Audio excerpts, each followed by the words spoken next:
Olá, meu povo, tudo bem com vocês? Eu sou Michelle Pinheiro e sejam bem-vindos a mais um vídeo aqui do canal. Se você não é inscrito, eu já te faço convite, se inscreve, aperta o botãozinho inscrever-se e também ativa o sininho para receber notificações sempre que tiverem vídeos novos. Aqui no canal tem vídeos novos todas as quartas e sábados, então ative o sininho para você receber um aviso para você assistir aqui os vídeos novos do canal. E aproveita para fazer parte desse povo mais bem informado sobre seus direitos. No vídeo anterior eu falei sobre o que era uma federação e quais são as características de uma federação. Se você não assistiu esse vídeo, eu vou deixar o link dele aqui na descrição para você assistir ele depois. Eu vou falar aqui um pouquinho, algumas coisas que eu falei no outro vídeo, mas se você não viu o outro vídeo, é importante você assistir ele também, mas pode assistir ele depois. Então, enquanto roda a vinheta, já aproveita para curtir esse vídeo, para não esquecer de curtir ele até o final.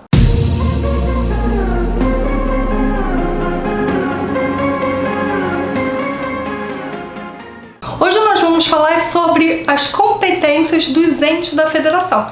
Lembrando que entes da federação são União, Estados, municípios e Distrito Federal. Então esses são os entes da federação. E aí eu vou falar nesse vídeo quais são as competências desses entes. O objetivo dessa repartição de competências é exatamente dividir o poder político, né? Para o poder político não ficar concentrado na mão de um ente só da federação, a União, por exemplo. Ao repartir as competências entre os entes da federação, a Constituição Federal ela acaba tentando harmonizar uma convivência entre os entes da federação, exatamente para não sair briga, para cada um saber a sua competência, o que cada um tem que fazer. A ideia é essa, funciona? Não totalmente, mas a ideia é essa. Essa divisão, então, de competências, ela é baseada em dois princípios, ou regrinhas. O primeiro é a predominância de interesses. O que é isso? É simples, é fácil. A União vai tratar de interesses nacionais, de interesses gerais. Os estados vão tratar de interesses regionais e os municípios de interesses locais. O segundo princípio ou regra é a subsidiariedade. O que significa isso?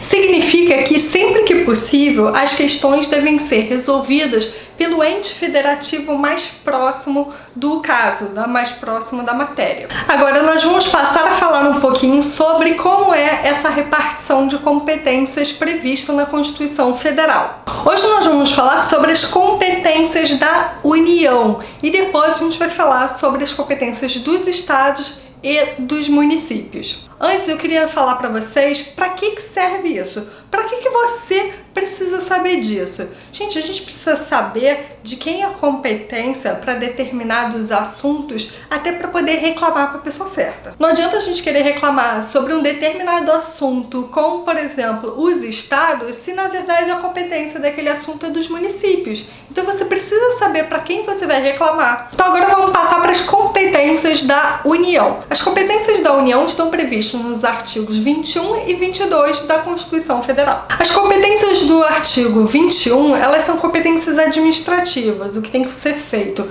E as competências do artigo 22 são competências legislativas. As competências do artigo 21 que nós vamos ver agora, elas são indelegáveis. O que isso significa? Significa que mesmo que a União não faça, os estados e os municípios não podem fazer. Então, mesmo na omissão da União, os estados não podem atuar nessas matérias que nós vamos ver. Então a gente já sabe que esses assuntos que eu vou falar agora para vocês, se você quiser falar sobre esse assunto, quiser discutir esse assunto, é um assunto de competência da União, então você já sabe a quem reclamar, a quem discutir essa questão. O artigo 21 diz: compete à União manter relações com estados estrangeiros e participar de organizações internacionais. A União ela é o ente federativo que tem a competência para atuar na esfera internacional. Então é como se a União ela tivesse duas personalidades.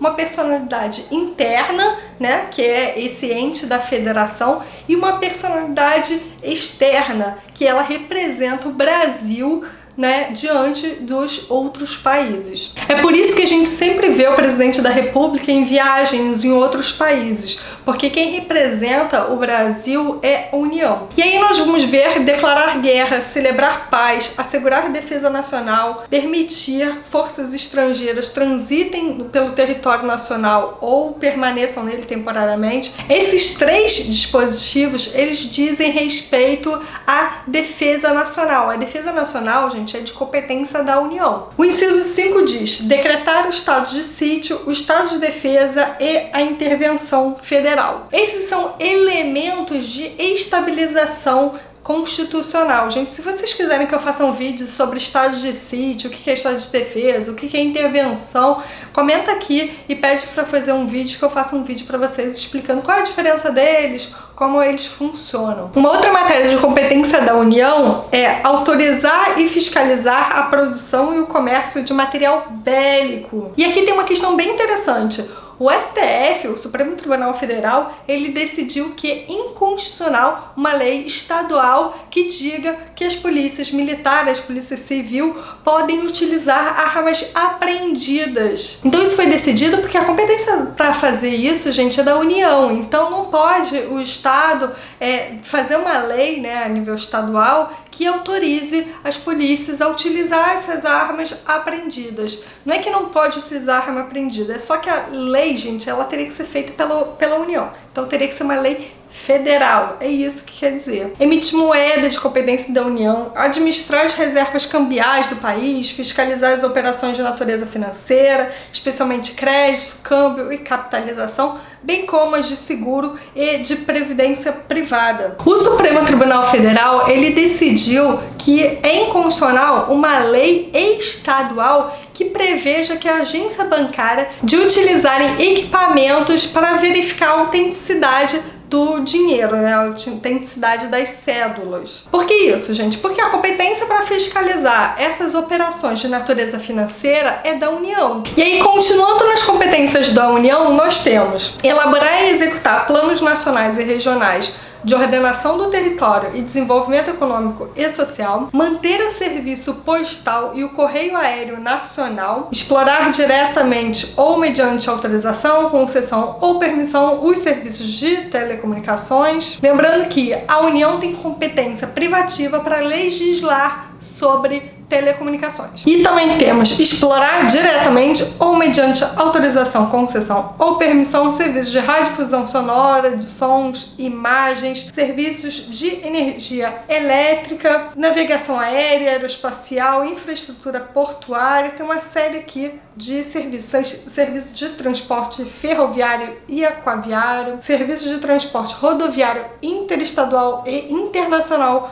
de passageiros e portos. O que quer dizer isso? Explorar diretamente ou mediante autorização, concessão, são as empresas estatais. A União ou ela explora diretamente ou ela concede para uma outra empresa para executar esse serviço. Então, através de empresas estatais ou através até de privatizações. Então, ela acaba fazendo ou diretamente ou indiretamente esses serviços. E aí nós temos organizar, manter o Poder Judiciário, o Ministério Público do Distrito Federal e dos territórios e a Defensoria Pública dos territórios, organizar e manter a Polícia Civil, Polícia Penal, Polícia Militar e o Corpo de Bombeiros Militar do Distrito Federal, organizar e manter serviços oficiais de estatística, geografia, geologia e cartografia de âmbito nacional, é o caso do IBGE.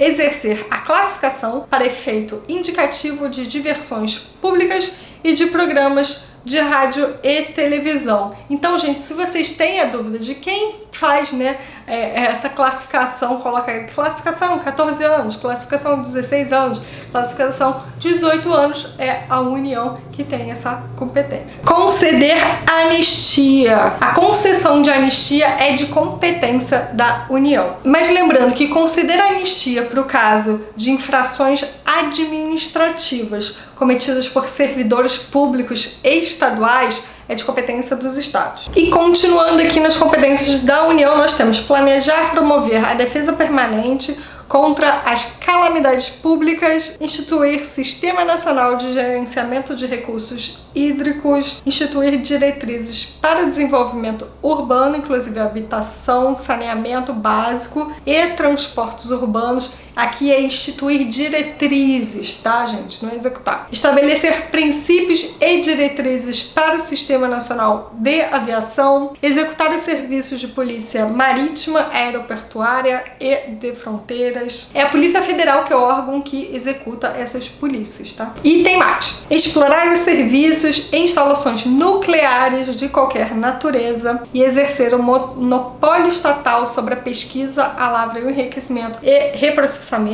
E aqui a gente tem uma curiosidade que eu vou falar pra vocês, mas só pra passar rapidinho, que é: toda atividade nuclear em território nacional somente será admitida para fins pacíficos e mediante aprovação do Congresso Nacional. Então tem que ter uma aprovação do Congresso Nacional para ter aí uma atividade nuclear e sempre com fins pacíficos. Não pode, o Brasil não é um país que vai ter ali uma produção de arma nuclear para fins aí de acabar com outro país. Não, a gente não, até por uma questão constitucional, não tem esse fim, não tem essa finalidade. Organizar, manter e executar a inspeção do trabalho, estabelecer as áreas e as condições para o exercício da atividade de garimpagem em forma associativa. Então essas são as competências administrativas da União. Agora nós vamos falar sobre as competências legislativas da União. Elas estão previstas no artigo 22 da Constituição Federal. As competências, elas são privativas da União para legislar, o que significa que os demais entes federados não podem legislar sobre esses assuntos, mesmo diante de uma eventual omissão da União. Mas eles não podem legislar, mas a União, se ela quiser, ela pode delegar. São assuntos que são delegáveis. A União pode falar: olha, os estados, vocês podem falar sobre essa matéria, sobre esse assunto. Para isso, basta a União, através de lei complementar, delegar uma determinada competência para os estados, nunca para os municípios. Então, essas matérias que eu vou falar agora, se não tiver uma lei complementar da União delegando, a competência para os estados, para o Distrito Federal, e vier uma lei estadual sobre aquele assunto, essa lei estadual ela vai ser inconstitucional. Aqui, gente, vale uma observação muito importante. Se delegar a competência, a União tem que delegar para todos os estados e para o Distrito Federal. Ela não pode delegar para determinado estado. Por quê? Porque é proibido criar preferências entre estados. Caso contrário, isso iria ferir o Pacto Federativo. E aqui uma última observação antes da gente passar para as competências legislativas da União. Nada impede, gente, que futuramente, mesmo a União delegando uma competência para os estados, ela possa vir a retomar essa competência futuramente. A União não legislou sobre um determinado assunto e falou assim: eu vou passar a competência de legislar sobre esse assunto para os estados. Os estados passam a fazer leis estaduais sobre determinado assunto, mas nada impede que amanhã a União fale: olha, esse assunto que é minha competência, eu passei para você, eu quero legislar. Então eu vou passar a legislar. No artigo 22, ele diz: então cabe à União legislar sobre direito civil, direito comercial, direito penal, direito processual, direito eleitoral, agrário, marítimo, aeronáutico, espacial e direito do trabalho. Então nós temos a CLT, por exemplo, ela é uma lei federal, ela é uma lei a nível nacional. Nós temos o Código Penal e as leis penais, elas são leis federais, são nacionais. O Código Civil também, ele é nacional. Então é por isso, gente, porque a competência para legislar é da União. Aqui uma observação: a União tem competência para legislar sobre normas de direito penal, inclusive sobre crimes de responsabilidade. E uma observação curiosa, gente, é que uma lei estadual ela não pode regular sobre serviços de motoboy. Por quê? Porque serviço de motoboy, gente, é referente a direito do trabalho e a competência para legislar sobre o direito do trabalho é da União. Uma outra competência legislativa da União é falar sobre desapropriação. O que é uma desapropriação, gente? Para quem não sabe, desapropriação é uma forma de intervenção do Estado. É o direito constitucional de prevalência do interesse coletivo sobre o interesse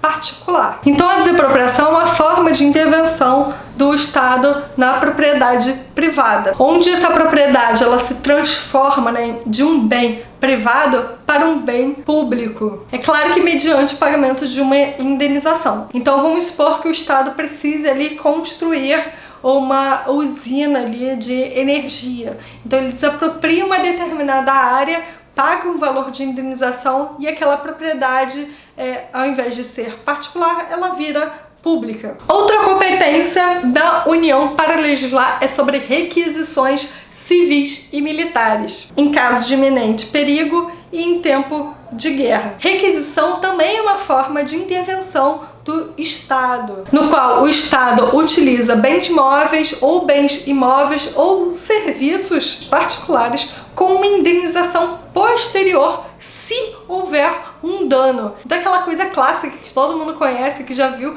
tem muito em filme, né? Tem aquele filme de ação e aí tá passando um carro, aí vem um policial e fala assim: me preste seu carro, eu preciso do seu carro. Isso é uma requisição. O policial tá pegando o seu carro para poder fazer uma perseguição ali a um criminoso. Então ele faz uma requisição do seu carro. Se houver algum dano, que provavelmente vai haver, né? Pelo menos nos filmes acontece muito, é pago uma indenização. Outras competências da União para legislar são água, energia, informática, telecomunicações, radiodifusão, serviço postal, sistema monetário e sistema de medidas, títulos e garantias dos metais, política de crédito, política de câmbio, seguros, transferência de valores, comércio exterior e interestadual, diretrizes da política nacional de transporte, regime de portos, navegação, trânsito e transporte. Aqui eu vou falar um pouquinho sobre essa questão do trânsito e transporte, que às vezes gera muita confusão aí, muita ação na justiça. É de competência da União legislar sobre trânsito e transporte. Então não pode uma lei estadual determinar, por exemplo, o uso do cinto de segurança. Aliás, isso já está numa lei federal, que é o Código de Trânsito. Não pode também uma lei estadual, uma lei distrital, né, do Distrito Federal, obrigar que os veículos usem o tempo inteiro em rodovias os faróis acesos. Não é que, gente, não é questão do assunto, né? Ah, não deveria, não é isso. A questão é só que o ente federativo que está fazendo essa norma é o ente federativo errado.